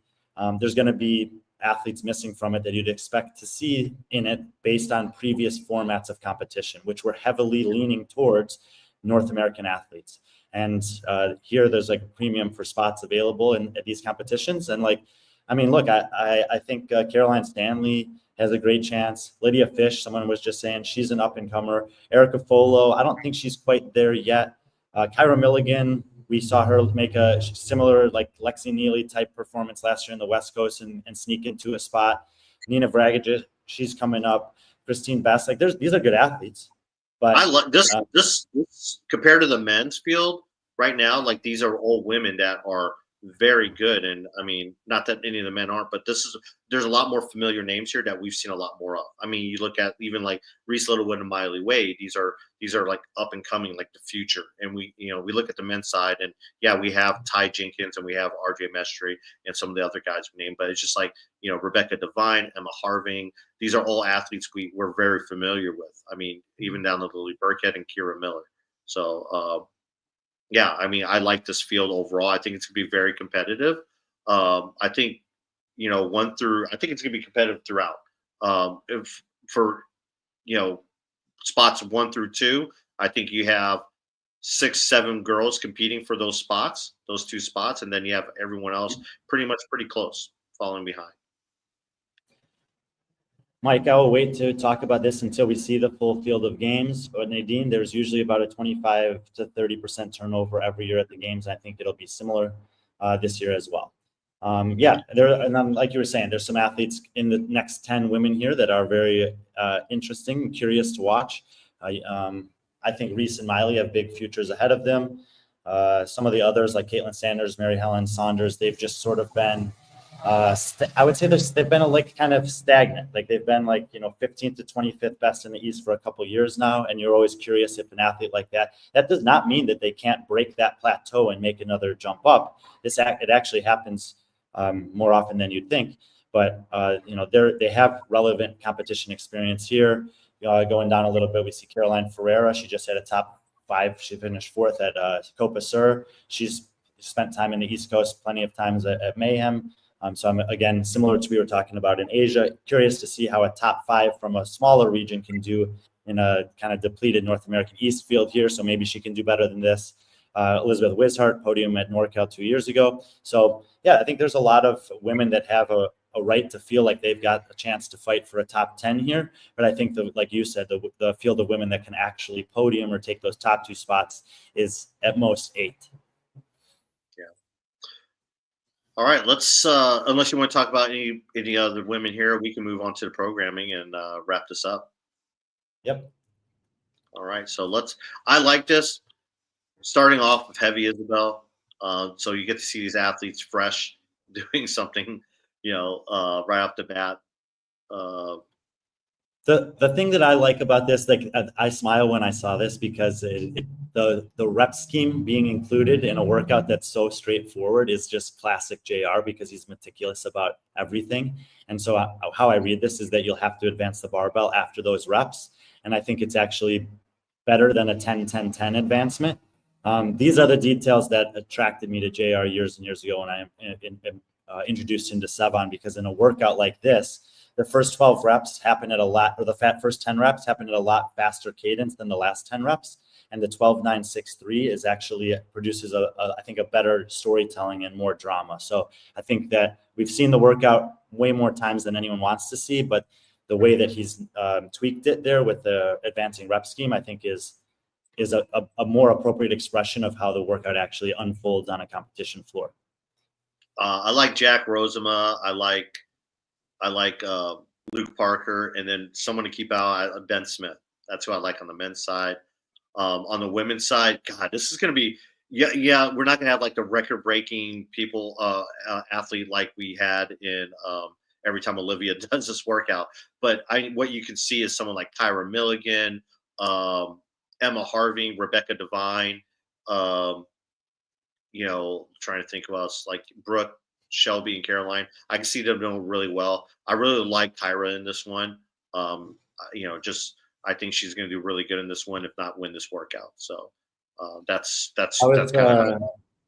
I was trying to find the comment, Logan. I apologize, I can't find it. But buddy of mine, Logan Brown, his buddy Mason Griffin is his pick to win this workout. I like that bit. But there's some very, like you said, Jack Rosen he's a beast at stuff like this. So if Mason Griffin actually wins this, it would be impressive. But I did want to at least give Logan a little love there. Yeah. Event 2, Regionals Revenge, elite for time, 180 cal echo bike, 100 total bars, 100 bar facing burpees, 100 front squats, and the barbell is at 115 and 85 pounds. Time cap 25 minutes. This is brutal. I love it though. Yeah, horrible workout. This workout is reminiscent of something that you would see at CrossFit Crash at his competitions. Mm-hmm. But I think it's important. We mentioned that like athletes like Lexi Neely and Shelby Neal, they may not love to see the echo bike. This is exactly how they want to see the echo bike, because look at the 300 reps of opportunities that they have to close down on people after that. So I think that if you're a person who loves the echo bike, this is a horrible place to have it for you. I think it's almost irrelevant in the workout, because 100 toes to bar, 100 burpees, 100 front squats. Think about Colton Mertens on the run at Mayhem, where he was falling so far behind Austin Hatfield, but there was enough work in the gym that he could make it back up every time. That's how I look at this workout. So if you're not a fan of the echo bike for stature or otherwise, great place to have it in a competition. Athletes who are really good at open style workouts, this could be a good workout for you. I like someone like Ty, Seth, and someone to keep an eye on, Anthony Yim on the men's side. On the women's side, I think Kyra's going to do well in this one. I think Brooke and Sydney will do well on this, but yeah, it's kind of who I'm looking at on in this. Just high volume. I think all these movements are very good for Kyra. Just to see if she can put it all together in one workout. But yeah, Yeah, I you mean, need to have muscular endurance here. I even like Lydia Fish in this.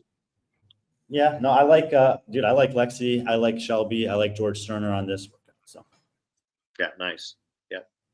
The yoke repeater, elite 4-time 800 rounds, 8 rounds, 400-meter run, 40-foot yoke carry, 425 for the men, 305 for the women, 18-minute time cap.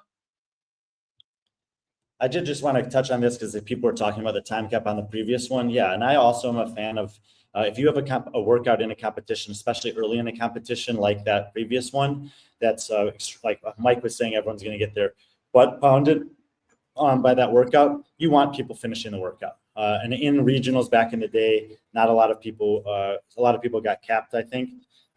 So I think JR was conscious of that and wanted to make sure. Plus, it's probably the last workout of the day. So I think making sure that almost everyone gets a chance to finish that is important for setting up the weekend.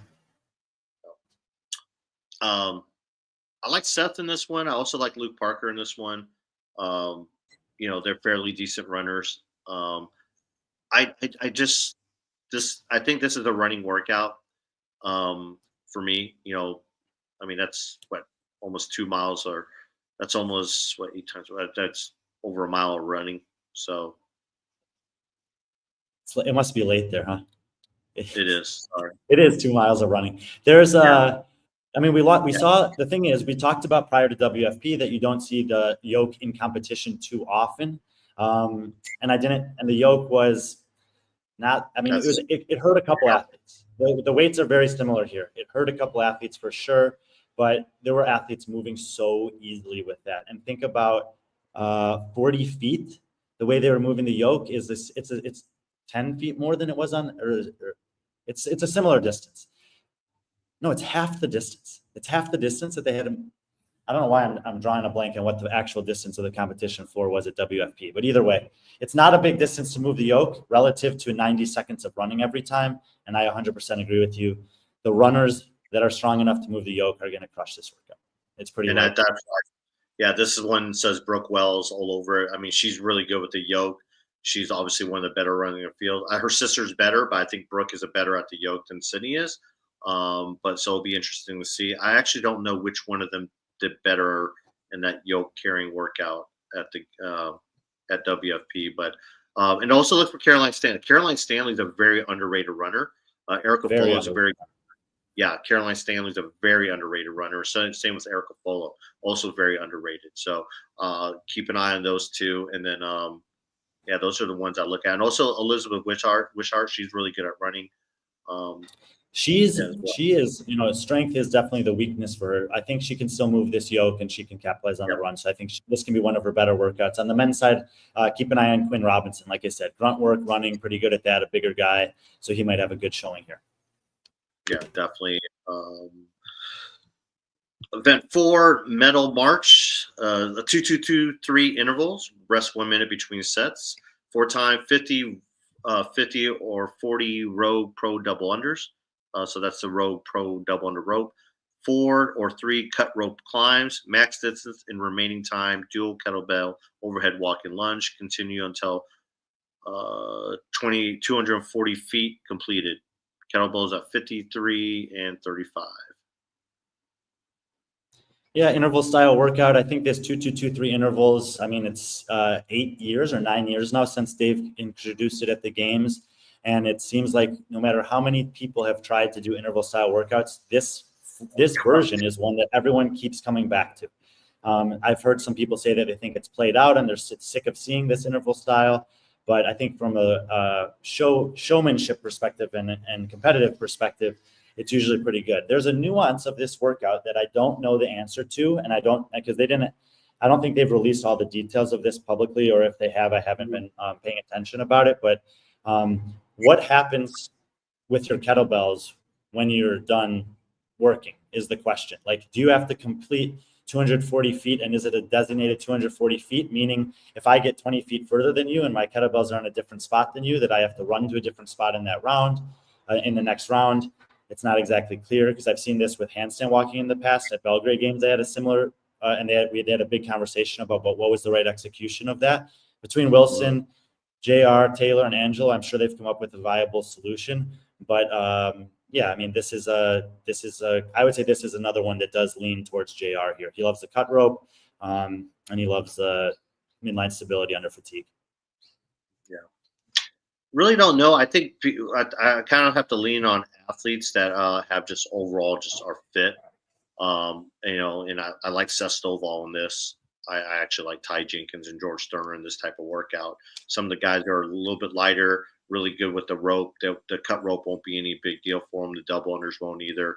It's just about that shoulder stability and that strong core. So kind of almost lean towards the mayhem athletes in this type of workout. On the women's side, I like Shelby Neal in this one and Lydia Fish. Those are two athletes I like Kyra in this one as well. She's a really good rope climber. Became a really good rope climber with her time at Mayhem. Christine Best is someone to keep an eye on. Same with Miley Wade. What's up, Kiefer? Got to talk to some of your athletes yesterday. There are marks every 5 feet. You stay where you're at in the section and continue from there. So there we go. Oh, yeah. That is 5 feet. I like 5 feet. That's short enough, and it gives you. It tells a story. You'll be able to tell who's where. So that's good. There will be in the later rounds like people going in opposite directions. So I don't know if there's if they do it like a car where you have to lunge down the right and then turn down a cone and maybe lunge back down the right side again. Then that could be then that could maybe help with that. But yeah, either way, it sounds like they've thought it through and they have communicated that at the very least to the athletes and coaches, which is good. Yeah.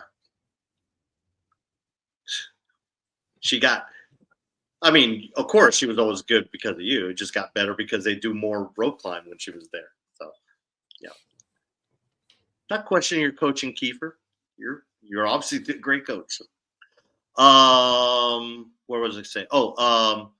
Yeah. So it takes us into event 5. Athletes only, 4-time, 30, 24, 18, 12, 6, GHE setups, 30 handstand walk obstacle, 10, 8, 6, 4, 2. Box jump overs, 30 feet handstand walk obstacle. Box is 42 for the men, 36 for the ladies. Time cap 13 minutes.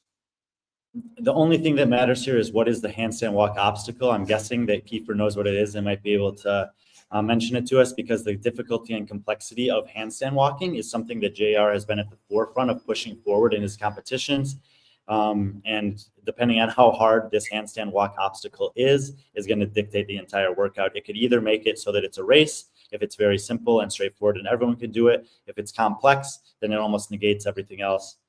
And 30-foot section, 1 length of ramp each time. So I actually think this is great. The skill isn't so specific that it eliminates people from being able to express fitness, but it is 1, 2, 3, 4, 5 rounds of 10 GHE into ramp side, jump into stair side. So you have to do 10 of those. And that creates enough muscular fatigue under just general fatigue from the workout where you'll be rewarded for shoulder stamina, midnight stamina, and fitness as this one wears on. So yeah, I think an appropriate choice for the handstand walk obstacle course here. And not surprising, JR is a great programmer. And I think that the name was interesting to me, athletes only. I'm not entirely sure most of them, you can tell what he's leaning into. I wasn't 100% sure on this one. Maybe he's talked about it, but either way, nice workout here on Sunday morning. Man, it's kind of on the men's side. I really don't know. I really like RJ Mestry for this for some reason. Yeah, no, that's good. Not a lot of, there's no weightlifting here, right? We've seen so many competitions that have all this weightlifting, like showing up in every workout. So this is a good one that doesn't have a weightlifting in this workout. Like Far East programming? Also WFP, there was a weightlifting element in every single workout. So, and I feel like I've just been seeing that a lot. Yeah. Yeah, well, I like a good Hey, barbell. Most people. Lindsay Porter, plug for event 5. Nadine, I know Lindsay Porter. I ranked her in the, she's in the competition. She was outside of my top 20, but a couple of years ago, she was threatening for top 10s in the semifinal formats where there were 4 in the U.S. So I don't know if she's made much improvement since then or not, but Lindsay Porter. Yeah, Lindsay, like you said, last chance qualifier actually in Knoxville. She's one of those athletes I thought was going to do really well. She's dealing with some injury problems here and there. Not she was expecting much this year. At one point, she was with underdogs, and then she made it in the cut. I'm really happy and proud of her. We'll see. I think she's coming in with just going in to have fun, no expectations, and I think that's the best way to approach it for an athlete like her. And I think she actually will do pretty well. I think she will maybe probably crack the top 20. And like Nadine seen, I definitely see her doing well in this event. Nice. Probably. Yeah, on the men's side, like I said, RJ Mestry. On the women's side, man, there's quite a few I could pick from. I think Brooke is one of the best hand. I mean, she's she crushed the handstand obstacle in the game. She's familiar with the ramp. I think she'll do well in this. I think Lydia Fish will do well. I think Reese Littlewood will do well. Miley Wade. I mean, there's a lot of good handstand walk athletes in there. Elizabeth Wishart as well. But I think right now I have to look at Brooke as kind of maybe being a favorite in this. So it's another workout that Brooke will do well in. Yeah, I'd say another good one for George, Lexi, Shelby should all do well here. Yeah. Event 6. Oh, by the way, JR was on, I think, with Spin, and they previewed all the workouts. So that's where a lot of this, I don't know, maybe there was a good show on that where they kind of sit there and they broke it all down. If you I mean, look, I just haven't taken all of these competitions. I haven't taken a ton amount of time to study the workouts. There's just so much going on, but it's fun to look at them here. Yeah. Let's see, and then the last workout event, individual event 6, the bag 9, a take on the back 9, 4-time 9 sandbag cleans, 15 to 12 ring muscle ups, 12 to 18 calorie echo row, 12 to 15 bar muscle ups, 9 sandbag cleans, sandbags at 200, 150 pounds, time cap 9 minutes. Yeah, when I first saw the name of the work, because they dropped the names before the workouts, I thought we were going to see a heavier sandbag than 200 pounds because that workout at the games was so heavy. And I was like, oh, damn, that would be really cool to see like a 250, 180 pound sandbag for reps, something that we never really see. So just based on my own expectation, I was a little disappointed when I saw this because it's, I thought it was a cool homage. It would have been a cool thing to see. The only time we've ever seen a sandbag heavier than that was in the max sandbag clean ladder. And this workout's still good, but we saw that the sandbag cleans at 200, 150 pounds at WFP. Again, they used them there. The athletes can move those really well. Granted, we said the caliber of athletes a little bit less here, and it's not the super strong athlete, so it might have compared to some of those. So we'll see how it goes. Yeah, Nadine, that's what I'm getting at is like maybe it will factor in more for this caliber of athlete than at a semifinal athlete or a WFP athlete, which is more or less a games field athlete. But cool workout, fun one to finish. Echo row, so they got the Echo bike and the Echo row in here, but I would say overall the machines are not a factor again in this workout. So when you look at the picks that I made overall and you see some of the smaller or maybe less powerful athletes that that are super fit, but they're filtering towards the top, because with the exception of the running, I didn't see a lot that would favor necessarily the big guys or girls. Yeah, I mean, I think Brooke will do well in that running workout, and I think she'll do good in the sandbag workout or in this workout as well as the handstand walk workout. On the men's side, you're right. I mean, I think it's kind of like, I do like Seth in this one. I think that sandbag's going to be no problem with. The same with Jack. Luke Parker as well. Yeah, I think Anthony Yim will do good in this workout. Same with Joshua Hong as well.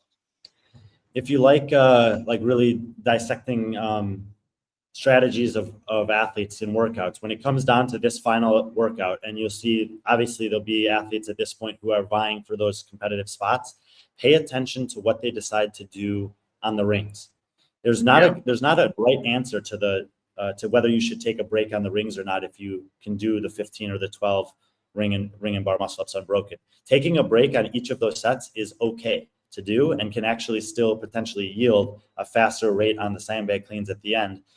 So it'll be fun to see how coaches and athletes strategize, especially the ones that are right on the bubble of, competing for those game spots, podium spots, when this one comes around.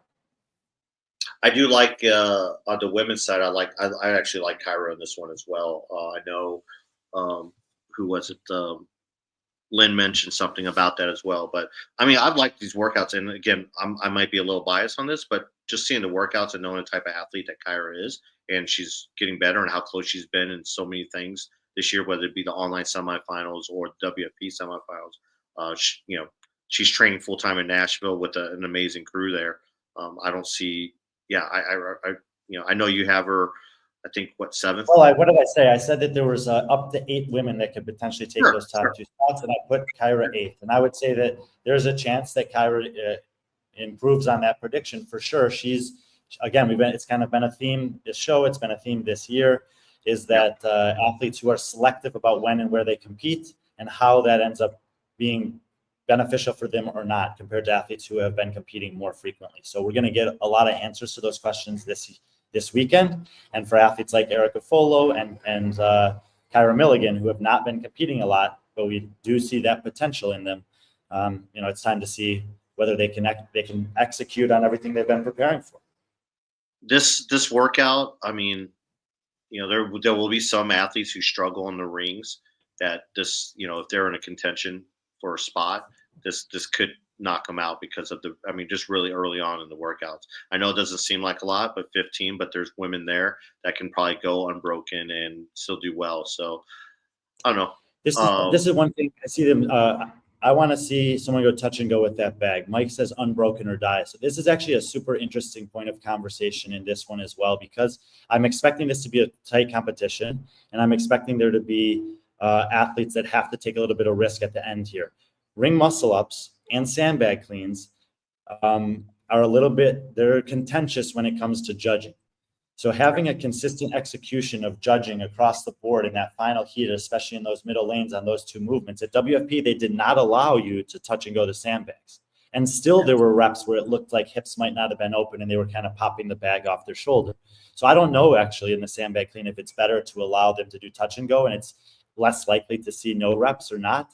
But if you're an athlete, like if you have to risk it, you have to risk it. But like getting the no rep on the sandbag clean and the ring muscle ups here could be the difference between getting what you want and not getting what you want.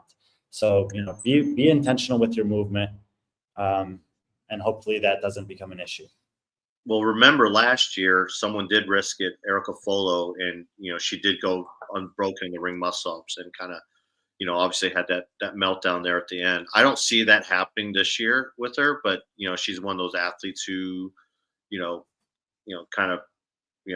be interesting if she does go unbroken on the ring muscle ups and how that affects her, because again, the calorie echo row, I don't think that's going to be too big of a factor with some athletes of it being the echo as opposed to a C2 rower. I don't think. I haven't heard there's much difference between. You were allowed to use both in the open, so they better be the same. Yeah. So.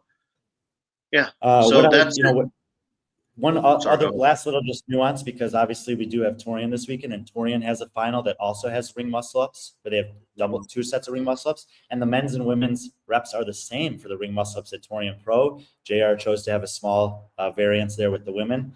So just like a fun little storyline for the diehards to keep an eye on between those 2 competitions in the finals as well. Yeah. Nadine, Troll 18 cows is nothing except some grip. Nadine, are you going down to Knoxville to root on our girl? So, but yeah, that's it. It's all bright now. Morning, go get your morning coffee. I'm gonna go actually. I'm gonna go get coffee right now. A friend of mine's at a coffee shop over just like 3-minute walk from here, so I'm gonna go meet up with her. Yeah. So shout out to HCR CBD for the support as always. Make sure you use friend 20 at checkout for all your HCR CBD needs. Want to thank you. We got some exciting things coming up in terms of, as you guys know, that we are adding a show to our channel. If you haven't yet followed them, please follow. Hold on a second. Sorry. Got to pull it up first. Sorry. Not prepared.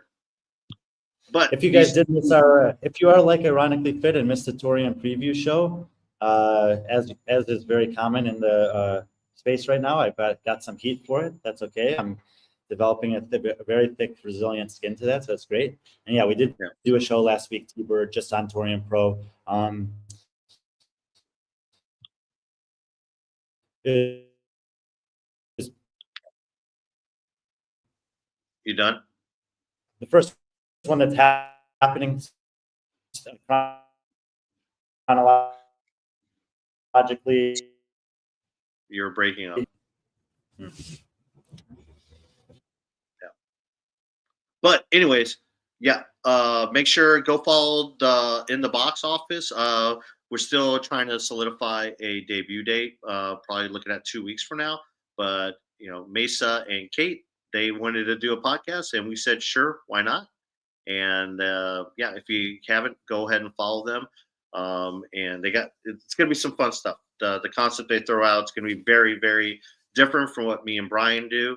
And I think it's going to be a pretty cool thing. So make sure you head over to In the Box and give them a follow. Send some support. They've already got a couple posts out there.